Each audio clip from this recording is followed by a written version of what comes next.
Երբեք չկորցնել հիշողությունը այս ողբերգության անկեղծ ասած սա արդեն 100 տարի, 110 տարի անցել։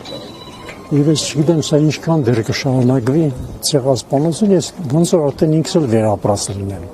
Այս ամբողջ պատմությունը, որ նախագծվել են, հատկապես սկզբնական շրջանում,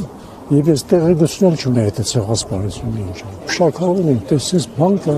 այսպեսի երևույթ ա եղել ու մենք տեղյակ չենք։ Ու այդ զայրույթը մենք չգիտենք ոնց արտահայտենք։ Դուք ձևը գտաք արտահայտման այս հրաշալի կոթողը նվիրելով ժողովրդին պարոն Խալեշյան։ Այո, մոտավորապես 80 նախագիծ ներկայացվեց այդ մրցույթին, այդ մայիս ամիսն էր մոտավորապես։ Մրցույթը 65 թվականի մայիսը։ Ներկայացվեց 80 նախագիծ,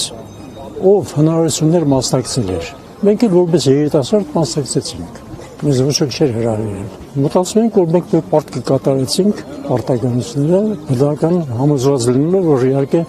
մեր զանից մեծ փորձանով ճարտարապետներ կստանձնեն այդ գործը, բայց զարմացանք, որ եկավ հասարնից ժյուրիի որոշումը։